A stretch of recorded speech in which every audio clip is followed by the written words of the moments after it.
আসসালামু আলাইকুম। গল্পতরু চ্যানেলে আপনাদের সবাইকে স্বাগত জানাচ্ছি। আমি রাজ। আপনাদের জন্য পড়ছিলাম হুমায়ূন আহমেদের মিসির আলি সিরিজ থেকে একটি উপন্যাস, বাঘবন্দি মিসির আলি। আজ পড়ছি এর চতুর্থ ও শেষ পর্ব।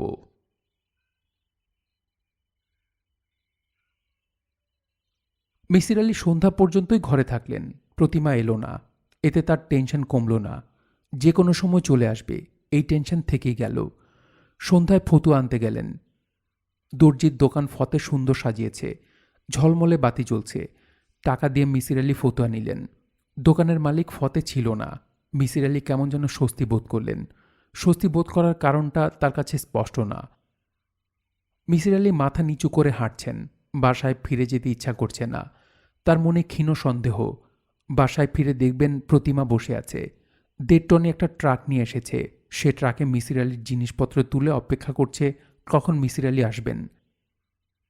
এতটা ইমে নিশ্চয় করবে না, আবার করতেও পারে। অস্বাভাবিক মানুষ পারে না এমন কাজ নেই। কাউকে চট করে অস্বাভাবিক বলা ঠিক না। মানুষ স্বাভাবিক এবং অস্বাভাবিকের সীমারেখায় বাস করে। একজন স্বাভাবিক মানুষ মাঝে মধ্যে অস্বাভাবিক আচরণ করে, আবার খুবই অস্বাভাবিক মানুষ হঠাৎ স্বাভাবিক আচরণ করে। এখানেও কথা আছে, কোন আচরণগুলিকে আমরা স্বাভাবিক আচরণ বলবো? স্বাভাবিকের মানদণ্ড কে ঠিক করে দেবে? মিসির আলি যে আচরণকে স্বাভাবিক ভাবছেন, ফতিমিয়া কি তাকে স্বাভাবিক ভাববে? ভ্রুকুচকে মিসির আলি ফতের কথা ভাবতে শুরু করলেন। ফতেকে কি খুব স্বাভাবিক মানুষ বলা যায়? মিসির আলি মাথা নেড়ে নিজের মনেই বললেন, হ্যাঁ, বলা যায়। মিসির আলি আবারও নিজেকে প্রশ্ন করলেন, ফতেকে কি অস্বাভাবিক বলতে চাইলে বলতে পারে? প্রশ্ন এবং উত্তরের খেলা চলতে লাগল। কিছু দাবা খেলোয়াড় আছে, সঙ্গী না পেলে নিজে নিজের সঙ্গে দাবা খেলে। মিসির আলিও ইদানিং তাই করেন। নিজেই প্রশ্ন করেন, নিজেই উত্তর দেন। কাজটা বেশিরভাগ সময় করেন পথে যখন হাঁটেন। এটাও বয়স বাড়ার কোনো লক্ষণ কিনা তিনি জানেন না। একটা বয়সের পর সবাই কি এরকম করে? করার কথা। মিসির আলি নিজের সঙ্গে নিজের কথা বলার নমুনা এরকম। প্রশ্ন, ফতের কোন আচরণটা সবচেয়ে অস্বাভাবিক? উত্তর, সে ভীতু প্রকৃতির মানুষ। ভয়ে সে অস্থির হয়ে থাকে। ভীতু মানুষরা কারো চোখের দিকে সরাসরি তাকায় না, আর তাকালেও খুব অল্প সময়ের জন্য তাকায়।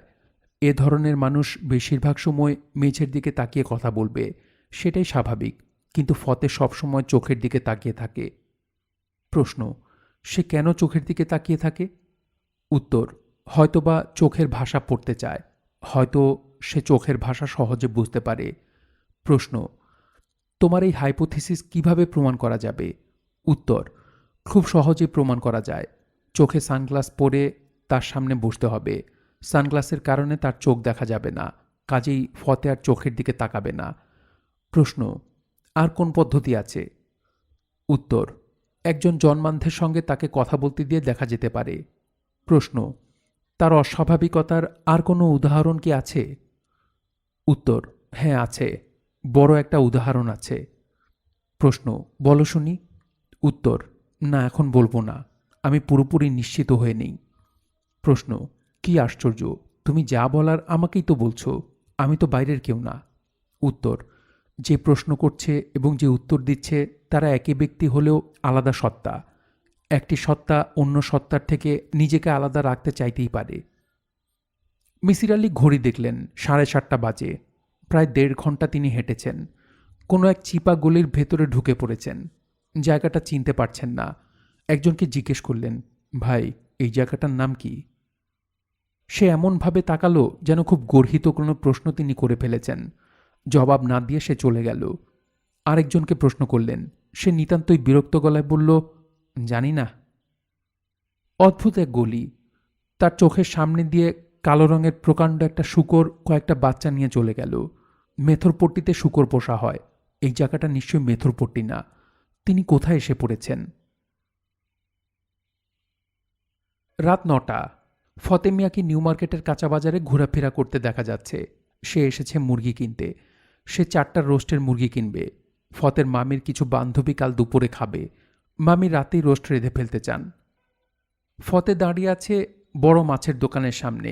বিশাল চকচকে বটি নিয়ে মাছ কাটা হয়। বটির গা বেয়ে রক্ত গড়িয়ে পড়ে। কি অসাধারণ দৃশ্য! ফতের দেখতে ভালো লাগে। দৃশ্যটা দেখার সময় মেরুদণ্ড দিয়ে শিরশির করে কি যেন বয়। শরীর ঝনঝন করতে থাকে। ফতের বড় ভালো লাগে। মাছটা যদি জীবিত হয় তখন তার আরও ভালো লাগে। আজ একটা কাতল মাছ কাটা হচ্ছে। মাছটা জীবিত, ছটফট করছে। আহা, কি দৃশ্য! মাছ কাটা দেখে ফতে গেল মুরগি কিনতে। ফতে মনের ভেতর চাপা আনন্দ অনুভব করছে। জীবিত মুরগিগুলিকে জবে করা হবে। জবে করার ঠিক আগে মুরগিগুলি আতঙ্কে অস্থির হয়ে ছটফট করতে থাকে।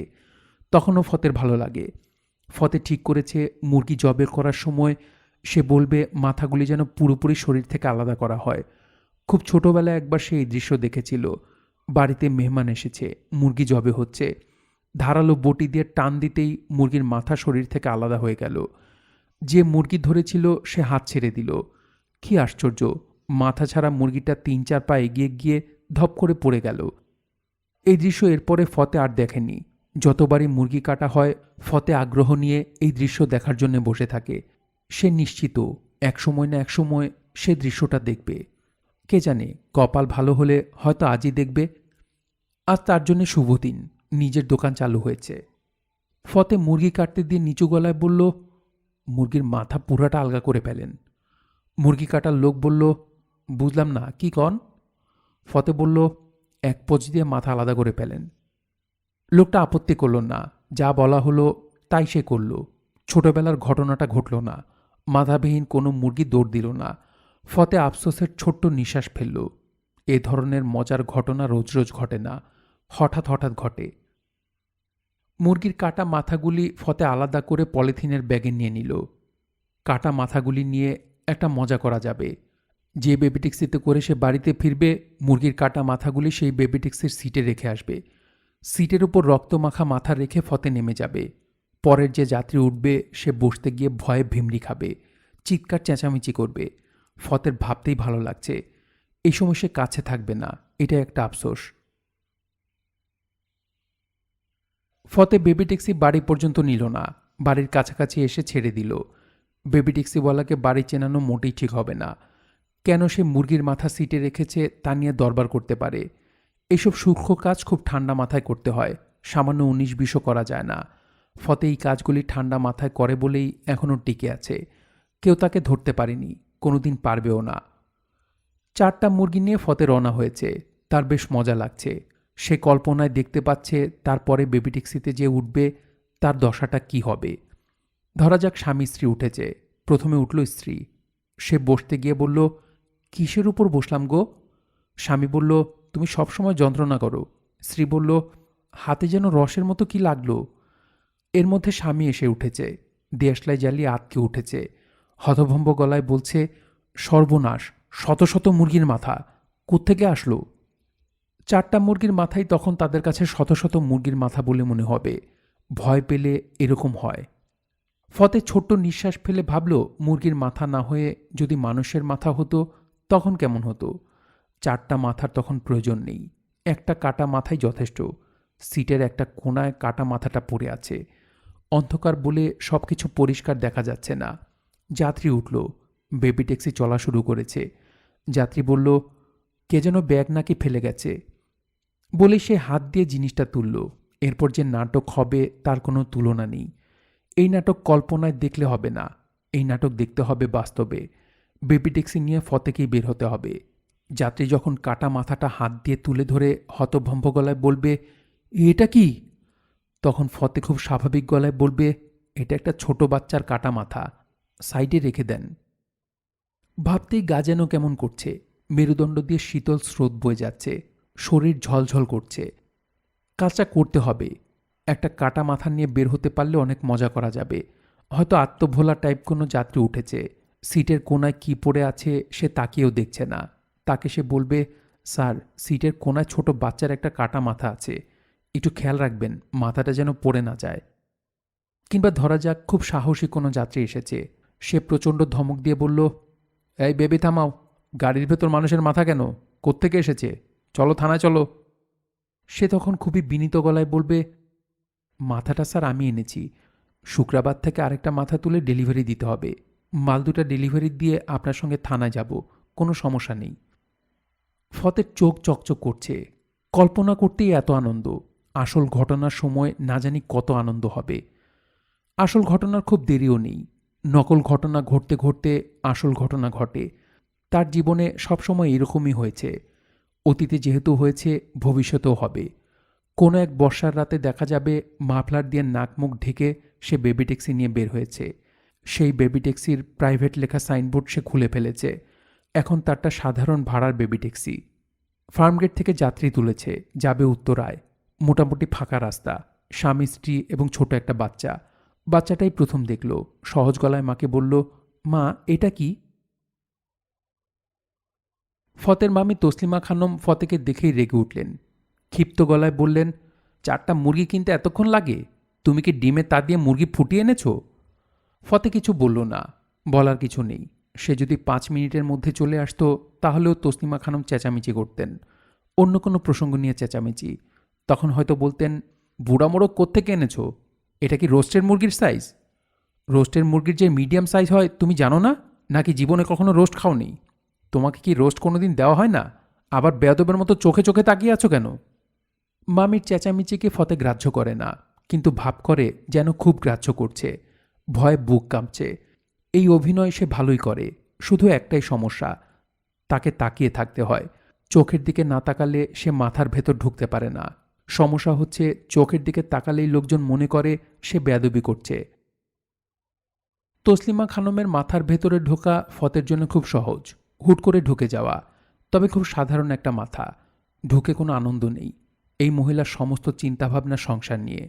আজ কী রান্না হবে, ঘর কোথায় নোংরা, ধোপাখানা থেকে কাপড় আনতে হবে, সবুজ রঙের বিছানার চাদরটা কি শেষ পর্যন্ত হারিয়ে গেল, কাচের বুয়া চুরি করেনি তো? এই মহিলার চিন্তাভাবনার মধ্যে শুধু একটাই মজার ব্যাপার আছে, খায়রুল কবির নামের একজন আধবুড়া মানুষ।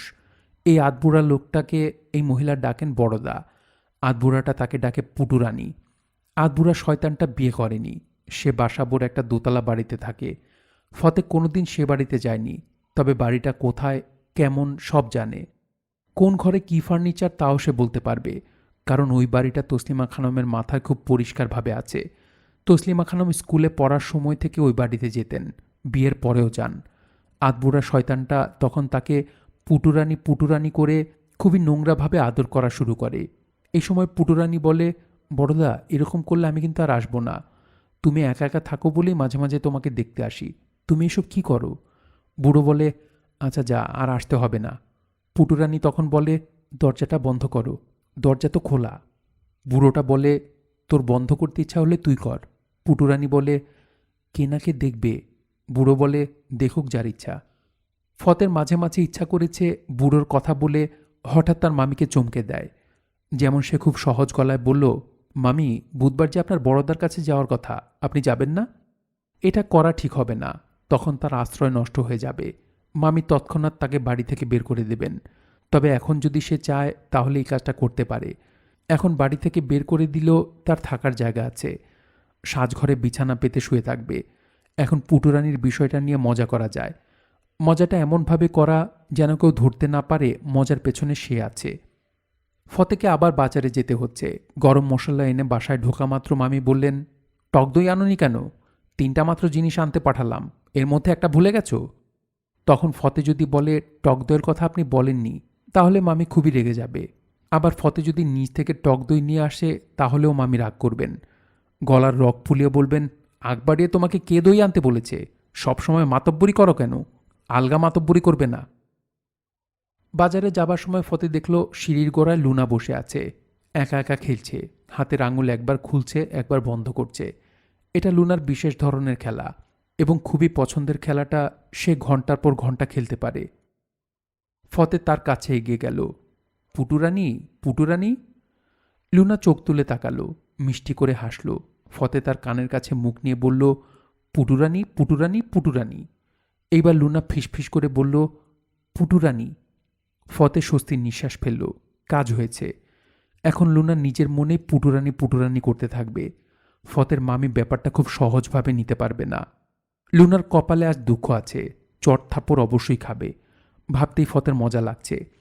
লুনার চট থাপ্পড়ের চেয়ে মজার দৃশ্য হবে পুটুরানি পুটুরানি শুনে তসলিমা খানম কি করেন সেটা।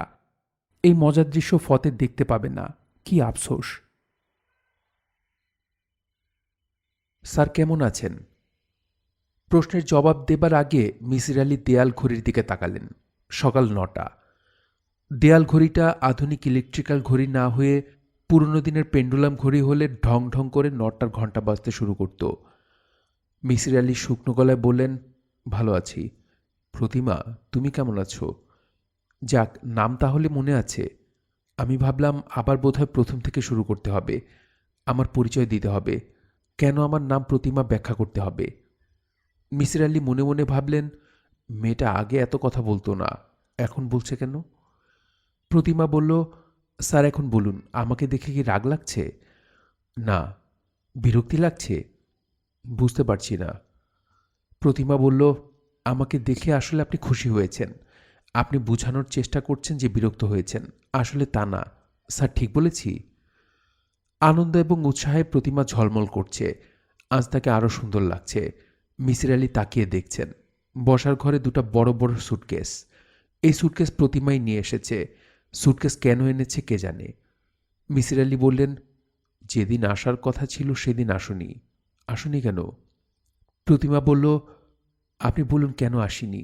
আপনি হচ্ছেন দ্য গ্রেট মিসির আলি। আমার দিকে তাকিয়ে আপনার বলা উচিত কেন আসিনি। বসার ঘরে দুটো সুটকেস কেন এনেছি বলুন তো? দেখব আপনি আগের মিসির আলি আছেন, না বয়স হবার কারণে আপনার আগের ডিটেকটিভ ক্ষমতা কমে গেছে। মিসির আলি দীর্ঘ নিঃশ্বাস ফেলে বললেন, তুমি ছটফট করছো কেন? বসো। প্রতিমা বলল, আপনিই বা আমাকে দেখে এত অস্থির হচ্ছেন কেন? আপনিও বসুন। মিসির আলি বসলেন। প্রতিমা বলল, আমি বলেছিলাম 9টার সময় আসব, আমি ঠিকই এসেছিলাম। 9টা বাজার আগেই গেটের কাছে এসে দাঁড়িয়েছিলাম। ঠিক 9টার সময় ঢুকবো, এই হচ্ছে আমার প্ল্যান। 9টা বাজতে প্ল্যান বদলালাম। ঠিক করলাম আপনার কাছে যাব না, যাতে সারাদিন আপনি মনে মনে অপেক্ষা করেন। তাই করেছিলেন না? হ্যাঁ। তারপর দিন এলাম না, তারপর দিনও না। এটা করলাম যাতে অপেক্ষা করতে করতে আপনি ক্লান্ত হয়ে পড়েন। বলুন, আপনি ক্লান্ত হয়েছেন না?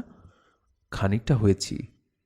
এবং একসময় আপনার নিশ্চয় মনে হওয়া শুরু হয়েছে, আচ্ছা মেয়েটা আসছে না কেন, ওর কি হয়েছে? বলুন, এরকম হয়েছে না? হ্যাঁ, হয়েছে। আমি এই অবস্থাটা আপনার ভেতর তৈরি করার চেষ্টা করেছি। সত্যি করে বলুন, পেরেছি কিনা? হ্যাঁ, পেরেছ। প্রতিমা হাসি হাসি মুখে বলল, ওই দিন আমার উপর আপনি খুবই বিরক্ত হচ্ছিলেন। আমি আপনাকে আমার বাড়িতে নিয়ে যাব এটা ভেবে আপনি আতঙ্কে অস্থির হয়েছিলেন। আমার খুবই খারাপ লেগেছিল। তখনই ঠিক করেছিলাম আমি এমন অবস্থা তৈরি করব যাতে আপনি খুব আগ্রহ নিয়ে আমার সঙ্গে থাকতে আসেন। তোমার কি ধারণা সেরকম অবস্থা তৈরি করতে পেরেছ? না, এখনো পারিনি। তবে এখন আর আপনি আমাকে আগের মতো অপছন্দ করছেন না। সুটকেসে কি? সুটকেসে কিছু না, খালি সুটকেস। আপনার বইগুলি আজ আমি সুটকেসে ভরে সঙ্গে করে নিয়ে যাব। প্রথম দিন বই, তারপর জামা কাপড়, তারপর বাসনকোসন, এইভাবে ঘর খালি করব। সব শেষের দিন আপনি যাবেন। আমি আপনাকে নিয়ে যাব না, আপনি নিজ থেকে যাবেন। বলো কি? প্রতিমা খিলখিল করে হাসছে। মনে হচ্ছে সে খুবই মজা পাচ্ছে। মেয়েটার হাসি শুনে মিসির আলির বুক ধড়ফড় করতে লাগলো। এই মেয়ে হাসি দিয়ে বুঝিয়ে দিচ্ছে সে যা করবে বলছে তা সে করবে। প্রতিমা গলা নামিয়ে ফিসফিস করে বলল, স্যার শুনুন, আপনার শোবার ঘরে যেখানে আপনার বিছানা করেছি সেখানে বিশাল একটা জানলা আছে। আপনি সারাক্ষণ আকাশ দেখতে পারবেন। আমি সারাক্ষণ আকাশ দেখতে চাই, এটা তোমাকে কে বলল? কেউ বলেনি, আমি জানি। আপনার একটা ইচ্ছা হলো মৃত্যুর সময় আপনি আকাশ দেখতে দেখতে মারা যাবেন। আমি আকাশ দেখে মরতে চাই, তোমাকে কে বলল? কেউ বলেনি, আমি বুঝতে পেরেছি। মিসির আলি অবাক হয়ে বললেন, কিভাবে বুঝতে পেরেছ? প্রতিমা হতাশ গলায় বলল, স্যার আপনার হয়েছে কি? আমি যে মনের কথা বুঝতে পারি আপনি তো সেটা জানেন, খুব ভালো করে জানেন। এই নিয়ে আপনি অনেক পরীক্ষা টরীক্ষাও করেছেন। এখন মনে করতে পারছেন না কেন? বুঝতে পারছি না কেন মনে করতে পারছি না। আপনার কি আলঝেইমার্স ডিজিজ হয়েছে? আমার ধারণা তাই হয়েছে। নেপাল থেকে আমি আপনাকে পশমি চাদর এনে দিলাম। আপনাকে দিয়ে প্রতিজ্ঞা করিয়ে নিয়েছিলাম সবসময় এই চাদর ব্যবহার করবেন। আপনি ঠিকই এই চাদর ব্যবহার করছেন, কিন্তু আমি যে চাদরটা দিয়েছি এটা ভুল মেরে বসে আছেন। কেন স্যার? মিসির আলি জবাব দিলেন না। মেয়েটা সত্যি কথাই বলছে। এ বিষয়ে তার কিছুই মনে নেই। মেয়েটি সম্পর্কে যাবতীয় স্মৃতি মস্তিষ্ক মুছে ফেলেছে। ব্যাপারটা রহস্যময়। প্রতিমা সম্পর্কে জানার জন্যে তিনি তার পুরনো ফাইল ঘেটেছেন। প্রতিটি কেস হিস্ট্রির ফাইল তার আলাদা করা। সেখানে প্রতিমার কেস হিস্ট্রি থাকার কথা, অথচ নেই। 5টি পাতা ফাইল থেকে ছেঁড়া হয়েছে। যে ছিঁড়েছে সে যে খুব সাবধানে গুছিয়ে ছিঁড়েছে তাও না, টেনে ছিঁড়েছে। প্রতিমা বলল, স্যার, এই মুহূর্তে আপনি কি ভাবছেন বলি? বলো। এই মুহূর্তে আপনি ভাবছেন পাতাগুলি কে ছিল? মিসির আলি চমকে উঠলেন। প্রতিমা হাসতে হাসতে বলল, আপনি তো চমকে গেলেন কেন? আমি যে মনের কথা ধরতে পারি তার প্রমাণ অনেকবার আপনাকে দিয়েছি, অথচ আপনি এমনভাবে চমকেছেন যেন প্রথমবার দেখলেন।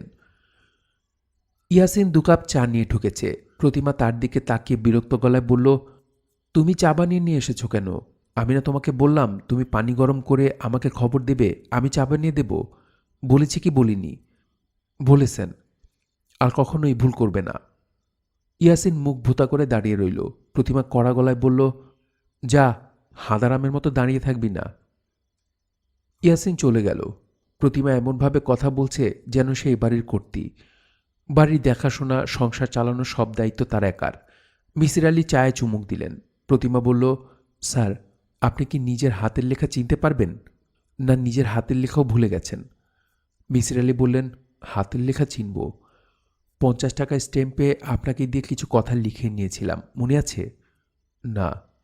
দলিল সঙ্গে নিয়ে এসেছি। চা শেষ করে দলিলটা দেখুন। চা খেতে খেতে দলিল দেখলে সমস্যা আছে। কি সমস্যা? আপনি বিষম খাবেন, চা শ্বাসনালী দিয়ে ঢুকে সমস্যা তৈরি করবে। ভয়ঙ্কর কিছু কি লিখেছি? আপনার কাছে ভয়ঙ্কর মনে হতে পারে। নিন দেখুন, শুধু পড়ার সময় চায়ে চুমুক দেবেন না। মিসির আলি দলিল পড়ছেন। হাতের লেখা তার, কালির কলমে লেখা। লেখা দেখে কোন কলমটা ব্যবহার করেছেন সেটাও মনে পড়েছে। ওয়াটারম্যান কলম। ইয়াসিনের আগে যে ছেলেটা কাজ করত সে অনেক জিনিসপত্রের সঙ্গে তার এই শখের কলমটাও চুরি করে নিয়ে যায়। দলিলে গোটা গোটা অক্ষরে লেখা, আমি মিসির আলি সজ্ঞানে সুস্থ মস্তিষ্কে নিম্নলিখিত অঙ্গীকার করছি। ক, আমার চিকিৎসাধীন রোগী প্রতিমার ভালো নাম আফরোজা বানু, সঙ্গে জীবনের একটি অংশ কাটবে। সে যখন আমাকে তার সঙ্গে থাকতে ডাকবে তখনই আমি তাতে রাজি হব। খ, প্রতিমার আফরোজা বানু সঙ্গে বিবাহ নামক সামাজিক প্রথার ভেতর দিয়ে যেতেও আমার কোনো আপত্তি নেই। অঙ্গীকারনামার শেষে ইংরেজি ও বাংলায় মিসির আলির দস্তখত। তারিখ দেয়া আছে, 6 বছর আগের একটা তারিখ। প্রতিমা দলিলটা মিসির আলির হাত থেকে নিয়ে তার হ্যান্ডব্যাগে রাখতে রাখতে বলল, দলিল পড়ে আপনি কি চমকেছেন? মিসির আলি জবাব দিলেন না। প্রতিমা বলল, দলিলটা যে আপনার হাতের লেখা এ বিষয়ে কি আপনার কোনো সন্দেহ আছে? মিসির আলি বললেন, সন্দেহ নেই। প্রতিমা মিটিমিটি হাসতে হাসতে বলল, তাহলে কি দাঁড়াচ্ছে? আপনি আমার সঙ্গে যাচ্ছেন। এই মুহূর্তে আমি আপনাকে বিয়ের জন্য চাপ দেব না। একসঙ্গে এতটা টেনশন আপনার সহ্য হবে না। আপাতত আমার সঙ্গে থাকলেই হবে। মিসির আলি চুপ করে রইলেন। প্রতিমা বলল, কথা বলুন, মুখ পুরোপুরি সিল করে রাখলে হবে কিভাবে? বইগুলি বের করে দিন, আমি ব্যাগে গোছাতে থাকি। মিসির আলি বললেন, আমাকে কিছুদিন সময় দাও। প্রতিমা শান্ত গলায় বলল, কতদিন সময় চান? 7 দিন। 7 দিন সময় চাচ্ছেন কি জন্যে? চিন্তা করার জন্যে। কি চিন্তা করবেন? আমি আমার মতো করে চিন্তা করব। ঠিক আছে, 7 দিন চিন্তা করুন। 7 দিন পর আমি এসে আপনাকে নিয়ে যাব। তোমাকে নিয়ে যেতে হবে না, তুমি তোমার ঠিকানা রেখে যাও। 7 দিন পর আমি নিজে উপস্থিত হব। প্রতিমা শান্ত গলায় বলল, না, আমি আপনাকে নিয়ে যাব। ব্যাগ থাকলো, আমি উঠলাম। ভুলে যাবেন না, আগামী সোমবার। ইয়াসিন দরজা ধরে চোখ গোল করে তাকিয়ে আছে। তার দৃষ্টি মিসির আলির দিকে। মানুষটা ছটফট করছে। কেন ছটফট করছে সে বুঝতে পারছে না। তবে তার ধারণা একটু আগে যে মেয়েটা এসেছিল তার সঙ্গে এর কোনো যোগ আছে। ব্যাপারটা ইয়াসিনের ভালো লাগছে না। সে তার ছোট জীবনে লক্ষ্য করেছে নিরিবিলি সংসারে কোনো একটা মেয়ে উপস্থিত হলেই সব লণ্ডভণ্ড হতে শুরু করে। তার নিজের বাবার সংসারেও একই ঘটনা ঘটেছে। সে এবং তার বাবা সুখেই ছিল, একসঙ্গে ভিক্ষা করত। রাতে ঘুমানোর জন্য সুন্দর একটা জায়গাও তাদের ছিল। বাবাকে জড়িয়ে ধরে সে ঘুমাতো। বাবা গুটুর গুটুর করে কত মজার গল্প করত। তার বাবার ভিক্ষুক জীবন বড়ই রোমাঞ্চকর। হঠাৎ তাদের সংসারে এক কম বয়সে ভিখারিনী উপস্থিত হলো। সেও তাদের সঙ্গে ভিক্ষা করা শুরু করল। এরপর থেকে বাবা আর তার ছেলেকে দেখতে পারে না। কারণে অকারণে ধমক। একদিন তাকে এমন ধাক্কা দিল যে সে একটু হলে ট্রাকের নিচে পড়ত। এই সংসারেও একই ঘটনা ঘটতে যাচ্ছে। মেয়েটা ঢুকে পড়েছে। এখনই কেমন মাতবুরি শুরু করেছে। পানি গরম করে আমাকে ডাকবি, চা বানাবি না। চা আমি এসে বানাবো। শখ কত? তুমি চা বানাবে কেন? আমি কি বানাতে পারি না? এই মেয়েকে শিক্ষা দেবার ক্ষমতা ইয়াসিনের আছে। মেয়েকে শিক্ষা দেবার জিনিস তার ব্যাগেই আছে। শিক্ষা দেবার ভয়ঙ্কর জিনিসটা সে আসলে জোগাড় করেছিল তার বাবার সঙ্গে যে মেয়েটা ঘুরে তাকে শিক্ষা দেবার জন্যে। সেই সুযোগ তার খুব ভালোই আছে। তবু সে কাজটা করেনি, কারণ কাজটা করলে তার বাবা মনে কষ্ট পাবে। বাবা মনে কষ্ট পাবে এমন কাজ ইয়াসিন কোনোদিন করবে না। আসমান থেকে ফেরেশতা নেমে এসেও যদি বলে, ইয়াসিন রে কাজটা কর, তোর আখেরে মঙ্গল হবে, তবু সে কাজটা করবে না। তার বাবার মনে কষ্ট হয় এমন কিছু তার পক্ষে সম্ভব না। মিসির আলী নামের মানুষটার মনে কষ্ট হয় এমন কিছু সে করতে পারবে না। এই মানুষটাও পেয়ারা মানুষ। তবে প্রতিমা নামের মেয়েটার কিছু হলে মিসির আলী যাবে আসবে না, কারণ উনি মেয়েটাকে পছন্দ করেন না। উনি যে ছটফট করছেন মেয়েটার কারণেই ছটফট করছেন। মেয়েটা ওনাকে নিয়ে চলে যেতে চাচ্ছে, উনি যেতে চাচ্ছেন না। মেয়েটার ক্ষতি হলে উনি খুশি হবেন। ইয়াসিনের ট্রাঙ্কে একটা বোতল আছে। বোতলে ভয়ঙ্কর জিনিস আছে। ভয়ঙ্কর জিনিসটা দেখতে পানির মতো। গ্লাসে ঢাললে মনে হবে পানি ঢালা হয়েছে। সেই পানি মুখে দিলে জ্বলে পুড়ে সব ছারখার হয়ে যাবে। জিনিসটার নাম অ্যাসিড। এর আরেক নাম আছে ভোম্বল। ভোম্বল নামটা ফিসফিস করে বললেই যার বোঝা সে বুঝে নিবে। ইয়াসিন বলল, স্যার চা খাইবেন? মিসির আলী কিছু বললেন না। ইয়াসিন আবার বলল, স্যার চা খাইবেন? মিসির আলী সেই প্রশ্নেরও জবাব দিলেন না। ইয়াসিনের মনটা খারাপ হয়ে গেল। আহারে, লোকটা কি কষ্টে পড়েছে। দুনিয়াদারি তার মাথায় নেই। লোকটার মাথায় মেয়েটা ঘুরছে। লোকটাকে মেয়ের হাত থেকে বাঁচাতে হবে। বাঁচানোর সরঞ্জাম তার হাতেই আছে। 1 নম্বরই ভোম্বল। এই ভোম্বল লোহা হজম করে ফেলে। এই ভোম্বল সহজ ভোম্বল না। ইয়াসিন চা বানাতে গেল। মিসির আলী না চাইলেও সে সুন্দর করে চা বানিয়ে সামনে রাখল। মনে মনে বলল, এত চিন্তার কিছু নাই। আমি আসি না। আমি একবার যারে ভালো পাই তারে জন্মের মতো ভালো পাই। মিসির আলী বেতের চেয়ারে বসে আছেন, তার হাতে সিগারেট, সামনে চায়ের কাপ। চায়ের কাপের চা অনেক আগে শেষ হয়ে গেছে। তিনি খালি কাপেই চুমুক দিচ্ছেন। হাতের সিগারেটের ছাইও সেখানেই ফেলছেন। তার মুখের কাঠিন্য কমে আসছে। দলিলের রহস্য পরিষ্কার হতে শুরু করেছে। তিনি এগুচ্ছেন সহজ লজিক দিয়ে। সহজ লজিক তাকে যেখানে পৌঁছে দিচ্ছে সেই জায়গাটা তার পছন্দ না। তিনি এই জায়গাটায় পৌঁছতে চাচ্ছেন না। মিসির আলী লজিকের সিঁড়িগুলো এইভাবে দাঁড় করিয়েছেন। 1. দলিলের লেখাগুলি তার হাতের, এই বিষয়ে কোনো সন্দেহ নেই। 2. কোনো নেশার বস্তু খাইয়ে ঘোরের মধ্যে এই লেখা আদায় করা হয়নি, কারণ লেখা স্পষ্ট, পরিষ্কার। 3. মানুষকে হিপনোটাইজ করে কিছু লেখা লেখানো যায়। সেই লেখাও হবে নেশাগ্রস্ত মানুষের হাতের লেখার মতো। ছোট কোনো বাক্য সম্পূর্ণ করা প্রায় অসম্ভব। নেশাগ্রস্ত এবং হিপনোটিক ইনফ্লুয়েন্সের লেখা হবে কাঁপা কাঁপা। এই সময় ভীষণ ডিস্টর্টেড হয় বলে কেউ সরল রেখা টানতে পারে না এবং সরল রেখায় লিখতেও পারে না। কাজেই তিনি দলিলের লেখাগুলি ঠান্ডা মাথায় এবং অবশ্যই সূক্ষ্ম মস্তিষ্কে লিখেছেন। 4. প্রতিমা তাকে দলিল দেখাবার সময় খুব মজা পাচ্ছিল এবং হাসাহাসি করছিল। কাজেই দলিলের ব্যাপারটা মেয়েটার কাছে সিরিয়াস কোনো ব্যাপার না, মজার কোনো খেলা। এই খেলা সে প্রথম খেলছে না, আগেও খেলেছে। তাহলে ব্যাপার এই দাঁড়াচ্ছে যে মেয়েটি মজা করার জন্য মিসির আলীকে দিয়ে লেখাগুলি লিখিয়ে নিয়েছে এবং মেয়েটি জানে এই লেখার বিষয়ে মিসির আলীর মনে নেই। মনে থাকলে তো খেলাটার মজা থাকতো না। তাহলে কি দাঁড়াচ্ছে? মেয়েটা মিসির আলীকে দিয়ে কাগজে লেখার মতো জটিল কাজটি করিয়ে নিয়েছে এমনভাবে যে মিসির আলী কিছু বুঝতেই পারেনি, যার স্মৃতি পর্যন্ত মস্তিষ্কে নেই। অর্থাৎ মিসির আলীর মস্তিষ্কের পুরো নিয়ন্ত্রণ ছিল মেয়েটির কাছে। মেয়েটি কোনো এক অস্বাভাবিক ক্ষমতায় মানুষের মাথার ভেতর সরাসরি ঢুকে যেতে পারে। এই ক্ষমতা বিজ্ঞান স্বীকার করে না। তবে এ ধরনের ক্ষমতার উল্লেখ বরাবরই প্রাচীন সাহিত্যে পাওয়া যায়, পৌরাণিক কাহিনীতে পাওয়া যায়। আমেরিকার ডিউক ইউনিভার্সিটি এই বিষয়ের উপর দীর্ঘ গবেষণা চালিয়ে প্রমাণ করেছে যে এই ক্ষমতার কোনো অস্তিত্ব নেই। এটি শুধুমাত্র লোকজ বিশ্বাস। মিসির আলী আরেকটা সিগারেট ধরালেন।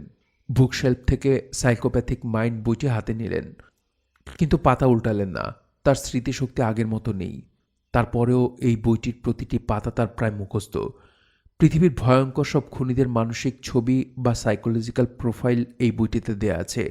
প্রতিটি ভয়ঙ্কর অপরাধীর ক্ষেত্রেই বলা হচ্ছে অপরাধীর একটি অস্বাভাবিক ক্ষমতা থাকে, অন্যকে বশীভূত করার ক্ষমতা। এই ক্ষমতার উৎস কি? অপরাধীকে অন্যের মাথার ভেতর ঢুকে পড়ছে, তার নিয়ন্ত্রণ নিয়ে নিচ্ছে। এই ক্ষমতা শুধু যে ভয়ঙ্কর অপরাধীদের আছে তা না, মহান সাধুসন্তদেরও আছে বলে বলা হয়ে থাকে। তারাও মানুষের নিয়ন্ত্রণ নিয়ে নিতে পারতেন, একজনের নিয়ন্ত্রণ আলোর দিকে, অন্যজনের নিয়ন্ত্রণ অন্ধকারের দিকে। স্যার, চা খাইবেন? মিসির আলি চমকে তাকালেন।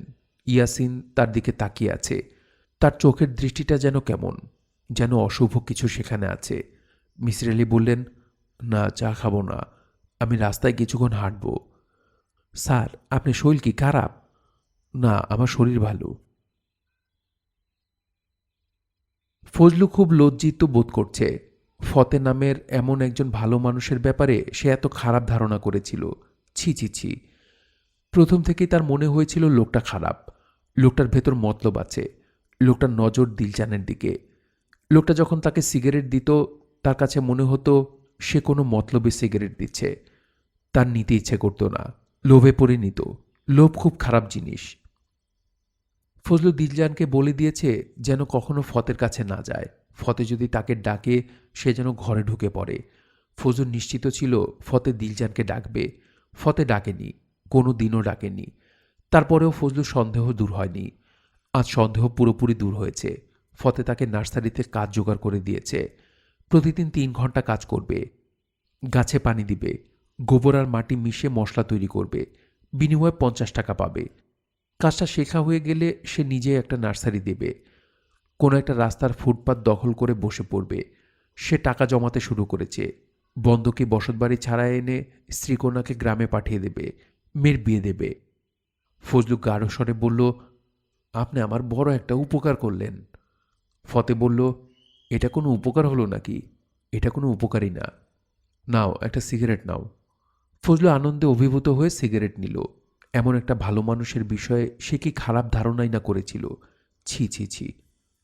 ফতে বলল, চা খাবে নাকি? চলো, এক কাপ চা খাই। ফজলু বলল, চলেন, চায়ের দাম কিন্তু আমি দিমু, এইটা আমার একটা আবদার। ফতে চা খাচ্ছে। রাস্তার পাশের দোকানের টুলের উপর সে একা বসে আছে। ফতের এটা দ্বিতীয় কাপ। প্রথম কাপের দাম ফজলু দিয়ে চলে গেছে। দ্বিতীয় কাপে সে একা বসে চুমুক দিচ্ছে। তার হাতে সময় বেশি নেই। বড় ঘটনা আজ রাতেই ঘটবে। এই ভেবে তার মনে আলাদা কোনো উত্তেজনা নেই, বরং শান্তি শান্তি লাগছে। ঘটনাগুলি সে সাজিয়ে রেখেছে, সাজানোর কোনো ভুল নেই। তারপরেও প্রতিটি ঘটনায় একবার চোখ বুলিয়ে নেওয়া দরকার, ঠান্ডা মাথায় বিবেচনা করা। ফতের মাথা ঠান্ডাই আছে। যে কোনো বড় ঘটনা ঘটাবার আগে তার মাথা ঠান্ডা থাকে। বড় ঘটনা এর আগে সে 4 বার ঘটিয়েছে, 3 বার গ্রামে, 1 বার শহরে। কোনোবারই তার মাথা এলোমেলো ছিল না। 4টা বড় ঘটনার বিষয়ে কেউ কিছুই জানে না। এবারও কেউ কিছু জানবে না। এবারেরটা আরও বেশি গোছানো। আজ বুধবার। তার মামি গিয়েছেন তার আদরের বুড়া ভাইয়ার কাছে। সেই ভাইয়া মনে সুখে পুটুরানি পুটুরানি করে আদর করছে। আদর টাদর খেয়ে মামি বাসায় ফিরবে। তার আগেই বাড়ির গেটের কাছে ফতে বসে থাকবে লুনাকে নিয়ে। লুনা তার মাকে দেখে আনন্দে হাততালি দিয়ে বলবে, পুটুরানি পুটুরানি। এটা লুনা বলবে কারণ ফতে তাকে শিখিয়ে দেবে। এই ঘটনার ফলাফল কি হবে ফতে জানে না। হয়তো মা মেয়েকে চড়থাপ্পড় দেবে, কিংবা হাত ধরে মেয়েকে ঘরে নিয়ে যাবে। যাই করুক না কেন, ফতের কিছু যায় আসে না। সে জানে মামি তাকে অকারণে কিছুক্ষণ ধমকাধমকি করবে। তারপর পাঠাবে কোনো একটা কিছু দোকান থেকে কিনে আনতে, কাপড় ধোয়ার সাবান, সয়াবিন তেল, কিংবা কাঁচামরিচ বা ধনেপাতা। ফতে গায়ে চাদর জড়িয়ে বাজার আনতে যাবে। চাদরের নিচে গুটিসুটি মেরে লুকিয়ে থাকবে লুনা। গেট দিয়ে যখন ফতে বের হবে, তখন কেউ বুঝতেও পারবে না ফতের চাদরের নিচে কি আছে। ফতে কিছুক্ষণের জন্য লুনাকে রাখবে ফজলুর কাছে। লুনা খুব স্বাভাবিকভাবেই থাকবে, হইচই করবে না, কান্নাকাটি করবে না। নিজের মনে মুঠি বন্ধ করা এবং মুঠি খোলার খেলা খেলতে থাকবে। লুনাকে রেখে ফতে অতি দ্রুত বাজার শেষ করে বাড়ি ফিরবে। তখন ফতের মামি আতঙ্কিত গলায় ফতেকে জিজ্ঞেস করবে, লুনা কোথায়? ওকে পাচ্ছি না। ফতে বলবে, আপনার সঙ্গেই তো ছিল। মামি তখন কাঁদো কাঁদো গলায় বলবে, দেখছি না তো। ফতে তৎক্ষণাৎ লুনার খোঁজে রাস্তায় বের হবে। চলে যাবে ফজলুর কাছে। সেখান থেকে লুনাকে নিয়ে যাবে বুড়িগঙ্গায়। যে নৌকাটা সে থাকার জন্য ভাড়া করেছে সেই নৌকায়। আসল ঘটনা নৌকায় ঘটানো হবে। তারপর সে আবার বাড়ি ফিরে আসবে। ততক্ষণে পুলিশ চলে এসেছে। বাড়িতে কান্নাকাটি হচ্ছে।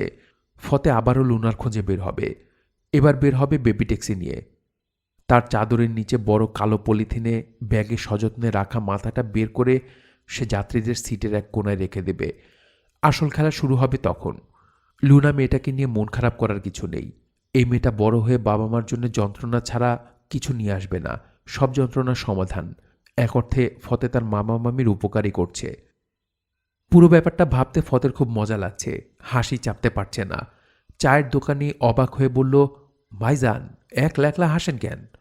ফতে হাসি না থামিয়ে বলল, আমার মাথা খারাপ, এই জন্যে একা একা হাসি। দেখে আরেক কাপ চা দেন, চিনি বেশি করে দেবেন। সব পাগল চিনি বেশি খায়। ফতে শরীর দুলিয়ে শব্দ করে হাসছে। তার কাছে মনে হচ্ছে কালো পলিথিনের ব্যাগে মোড়া জিনিসটা একবার এই দোকানদারকে দেখিয়ে দিলে হয়। এইসব চায়ের দোকান অনেক রাত পর্যন্ত খোলা থাকে। রাত 1টা-1:30টার দিকে দোকান খোলা থাকার কথা। বেবি ট্যাক্সির দোকানের সামনে রেখে সে চা খেতে আসতে পারে। তখন দোকানিকে বলতে পারে, ভাই সাহেব, আমার বেবি ট্যাক্সির সিটে একটা জিনিস আছে, দেখলে মজা পাবেন, দেখে আসেন। বদরুল সাহেবের বাড়ির সামনে জটলা, হইচই হচ্ছে। বদরুল সাহেবের স্ত্রীর তীক্ষ্ণ গলা শোনা যাচ্ছে। মিসির আলি ইয়াসিনকে বললেন, কি হয়েছে রে? ইয়াসিন বলল, জানি না, মনে হয় চোর ধরছে। সন্ধ্যার দিকে ওই বাড়িতে রোজই হইচই হয়। এত গুরুত্ব দেবার কিছু নেই, কিন্তু মহিলার তীক্ষ্ণ গলার স্বর কানে লাগছে। মিসির আলি ইয়াসিনের দিকে তাকিয়ে বললেন, আমার জন্য মাথা ধরার ট্যাবলেট নিয়ে এসো, খুব মাথা ধরেছে। ইয়াসিন বলল, মাথা বানায় দিই? মিসির আলি বললেন, মাথা বানাতে হবে না, মাথা বানানোই আছে। তুমি মাথা ধরার ট্যাবলেট কিনে এনে খুব কড়া করে 1 কাপ চা বানিয়ে দাও। ইয়াসিন চলে গেল। তার প্রায় সঙ্গে সঙ্গেই ফতে ঘরে ঢুকল। মিসির আলির দিকে তাকিয়ে বলল, স্যার, আপনার ঘরে কি লুনা লুকিয়ে আছে? মিসির আলি অবাক হয়ে বললেন, না তো। ফতে বলল, মেয়েটাকে পাওয়া যাচ্ছে না, চুপি চুপি এসে খাটের নিচে হয়তো লুকিয়ে আছে। স্যার, একটু খুঁজে দেখি। হ্যাঁ, দেখো। ফতে সবগুলি ঘর খুঁজল, বাথরুমে উকি দিল, খাটের নিচে দেখল। ফতে সঙ্গে সঙ্গে মিসির আলিও খুঁজলেন। ফতে বলল, না, এদিকে আসে নাই। মিসির আলি বললেন, ফতে, তোমাকে একটা কথা বলি, শোনো। তুমি মেয়েটাকে খুঁজতে এসেছ, খাটের নিচে উকি দিয়েছ, কিন্তু তুমি কিন্তু মেয়েটাকে খুঁজছিলে না। ফতে শান্ত গলায় বলল, স্যার, এটা কেন বললেন? মিসির আলি বললেন, আমার খাটের নিচে 2টা বই ভর্তি ট্রাঙ্ক আছে। সত্যি সত্যি মেয়েটাকে খুঁজলে তুমি অবশ্যই ট্রাঙ্কের ওপাশে কি আছে দেখার চেষ্টা করতে। তাছাড়া তুমি বাথরুমে উকি দিয়েছ, বাথরুমের ভেতরটাও তুমি দেখোনি। বাথরুমের দরজা খুলে তুমি তাকিয়েছিলে আমার দিকে। ফতে বলল, স্যার, আপনি ঠিক ধরেছেন, আমি আসলে খুঁজি নাই, কারণ আমি জানি লুনা এই দিকে আসে নাই। সে নিজে নিজে কোনো দিকে যায় না। তার মার মনের শান্তির জন্য আমি এদিক ওদিক খোঁজাখুঁজি করছি। ছাদে গিয়েছি 2বার, ছাদের পানির ট্যাঙ্কির মুখ খুলে ভেতরে দেখেছি। মিসির আলি বললেন, ফতে, তুমি একটু বসো তো, এই চেয়ারটায় বসো। ফতে বসল। মিসির আলি বললেন, বাচ্চা একটা মেয়ে পাওয়া যাচ্ছে না, মেয়ের মা কান্নাকাটি করছে। আমি কিন্তু তোমার ভেতর কোনো উত্তেজনা লক্ষ্য করছি না, তোমাকে খুবই স্বাভাবিক লাগছে। ফতে বলল, সব মানুষ তো একরকম না স্যার, আমি যেরকম আপনি সেরকম না। কিছু কিছু মানুষ উত্তেজিত হলেও বাইরে থেকে বোঝা যায় না। স্যার, কি করে বুঝলেন যে আমি খুব স্বাভাবিক আছি? আমার কপাল ঘামে নাই, আমার কথাবার্তা জড়ায় যায় নাই, এই জন্যে? না, তা না। তুমি খুব স্বাভাবিক আছো এটা বুঝেছি সম্পূর্ণ অন্য একটা ব্যাপার থেকে। তুমি লেফট হ্যান্ডার, বাঁহাতি মানুষ। বাঁহাতি মানুষ উত্তেজিত অবস্থায় ডান হাত ব্যবহার করতে শুরু করে।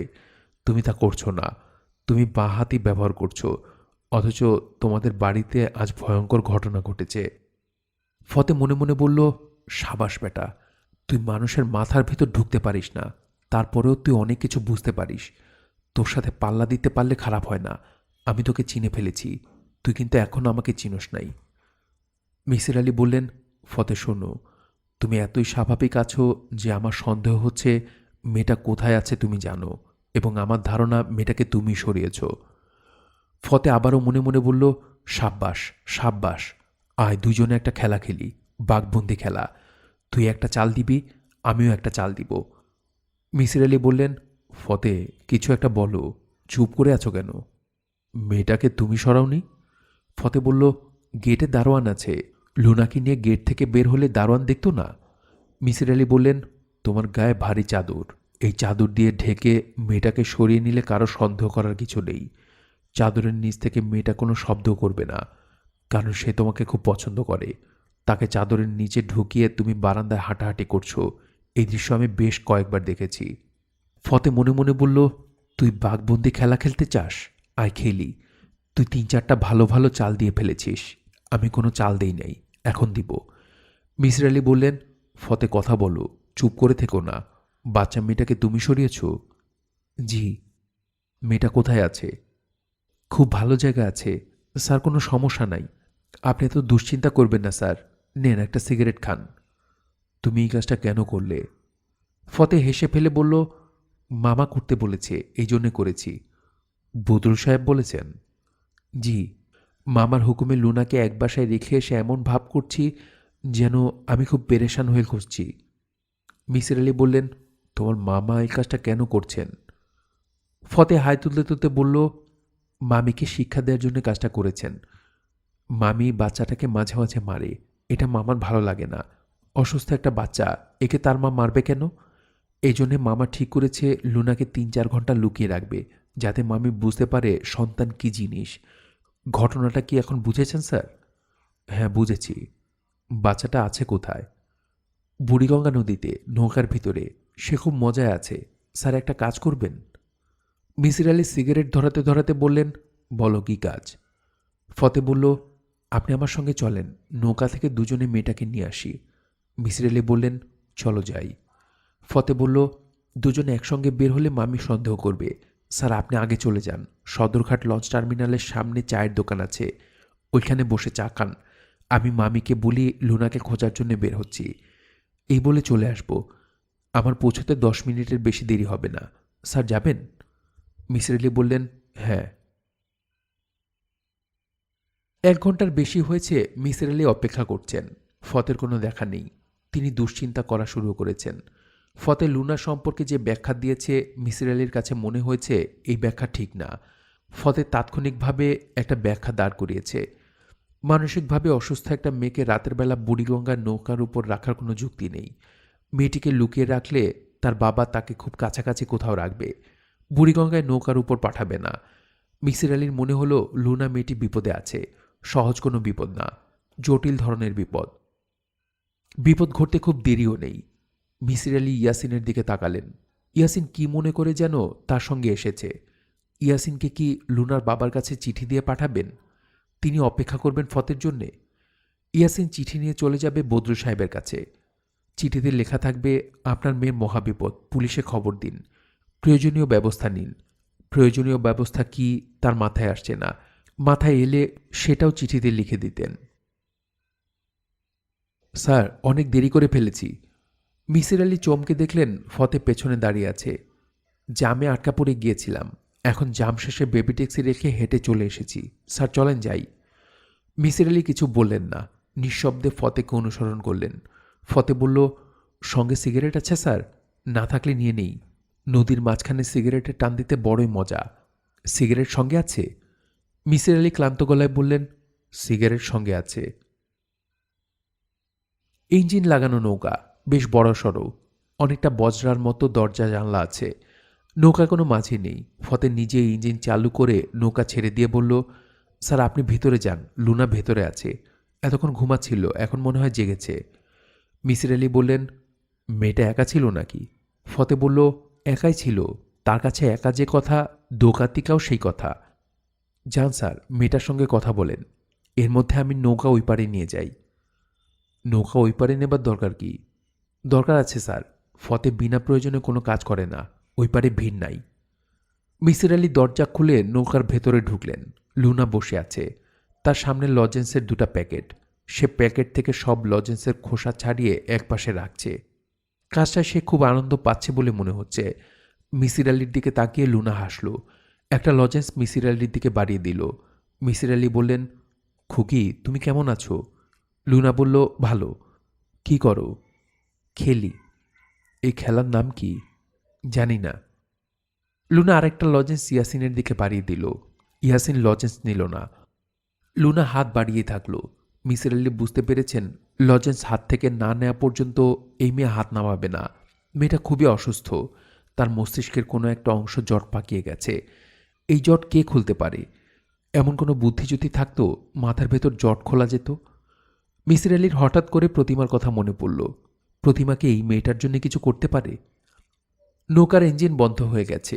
ফতের দরজা খুলে নৌকায় ঢুকেই দরজা বন্ধ করে মিসির আলির দিকে তাকিয়ে হাসল। মিসির আলির বুক ধক করে উঠল। এই হাসি তো মানুষের হাসি না, এই হাসি পিশাচের হাসি। ফতে মিসির আলির চোখে চোখ রেখে শান্ত গলায় বলল, স্যার, আপনার তো খুবই বুদ্ধি। বুদ্ধি কাটায় বলেন তো, লুনা মেয়েটাকে নিয়ে আমি মাঝ নদীতে কেন এসেছি? বলতে পারলে আমি আপনাকে একটা প্রাইজ দিব। মিসির আলি এখন জানেন ফতে কেন লুনাকে মাঝ নদীতে নিয়ে এসেছে, কিন্তু এখন তার সেই কথা বলার ইচ্ছে করছে না। তিনি ফতের প্রশ্নের জবাব না দিয়ে ইয়াসিনকে বললেন, ইয়াসিন, তুমি মেয়েটার হাত থেকে লজেন্সটা নাও।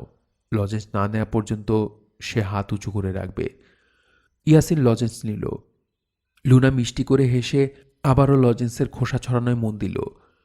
ফতে সিগারেট ধরিয়ে তৃপ্তির নিঃশ্বাস ফেলে বলল, স্যার, যে কাজটা করতে যাচ্ছি এই কাজ এর আগে আমি আরও 4 বার করেছি।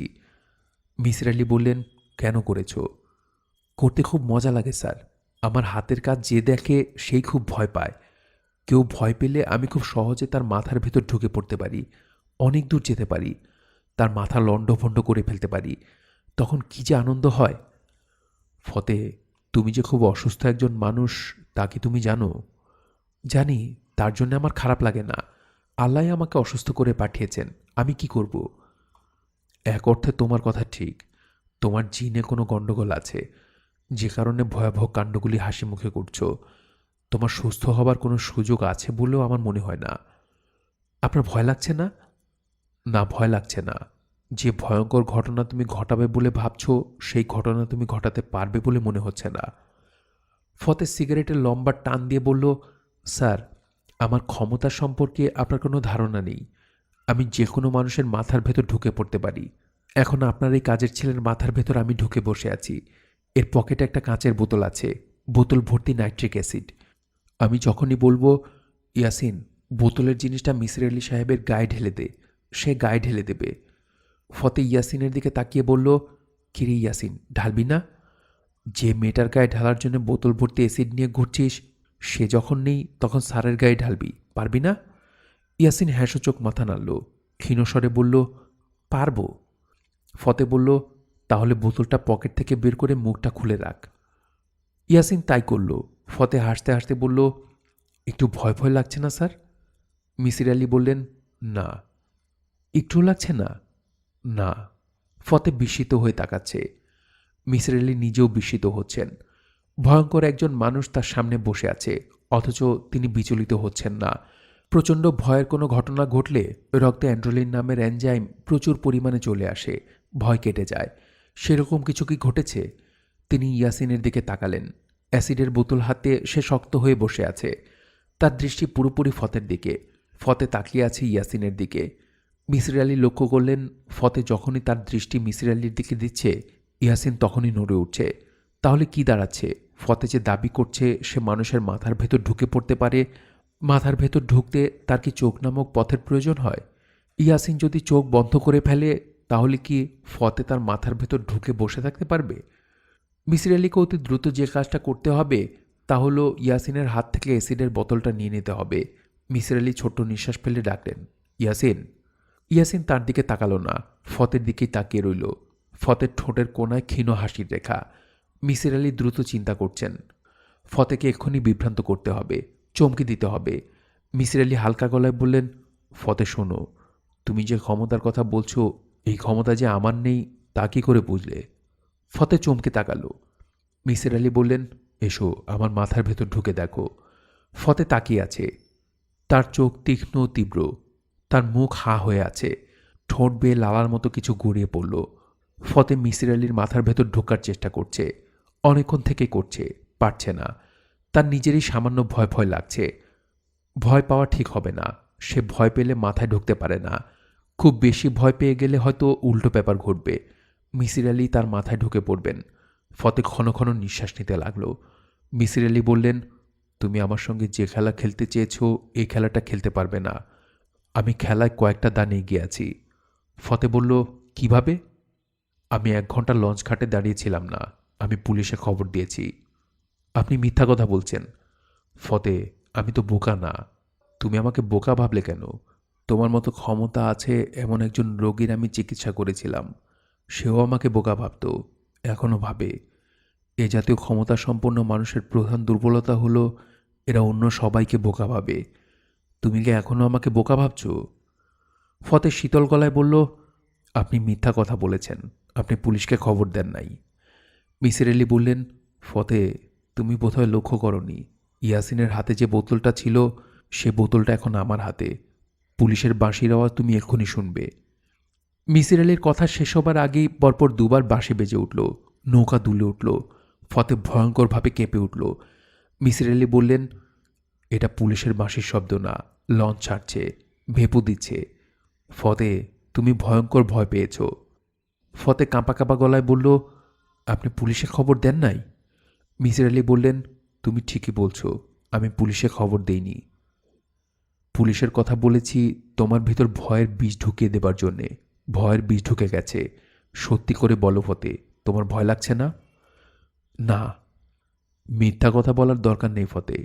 আমি যেমন সত্যির কথা বলছি তুমিও সত্যি কথা বলো। তীব্র ভয়ে অস্থির হলে মানুষের যেসব শারীরিক পরিবর্তন হয় তা সবই তোমার হচ্ছে। তোমার শরীর কাঁপছে, তোমার চোখের মণি বড় বড় হয়ে আছে। পুলিশকে তো আমি খবর দেইনি। তুমি কাকে ভয় পাচ্ছ? আপনাকে। আমার হাতে অ্যাসিডের বোতল এই জন্য ভয় পাচ্ছ?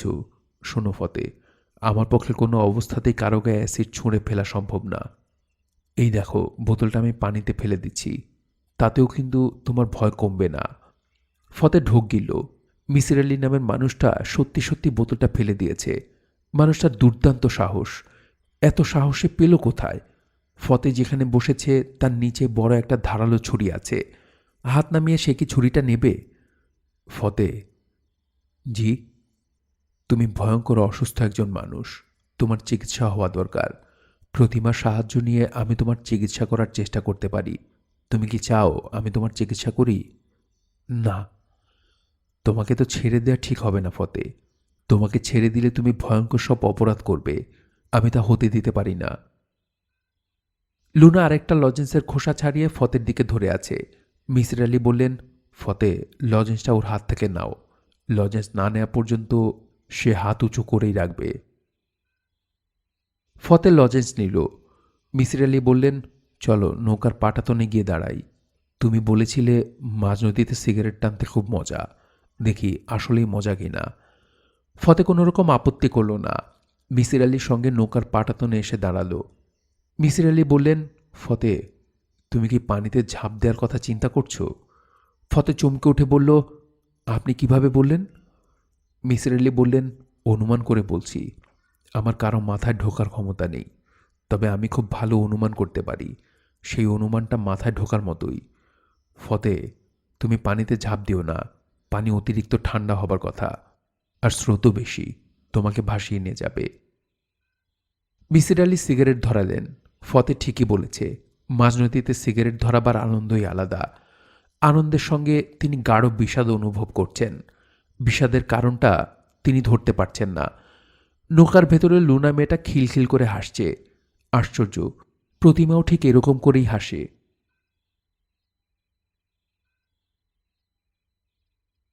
আপনারা এতক্ষণ শুনছিলেন হুমায়ুন আহমেদের মিসির আলি সিরিজ থেকে একটি উপন্যাস, বাঘবন্দি মিসির আলি। উপন্যাসটি আপনাদের কাছে কেমন লাগলো তা আপনারা কমেন্ট করে আমাদেরকে জানাতে পারেন। ভালো লাগলে একটি লাইক করুন, চাইলে শেয়ার করতে পারেন। সবাই ভালো থাকবেন, সুস্থ থাকবেন এবং গল্পতরুর সঙ্গেই থাকবেন। ধন্যবাদ।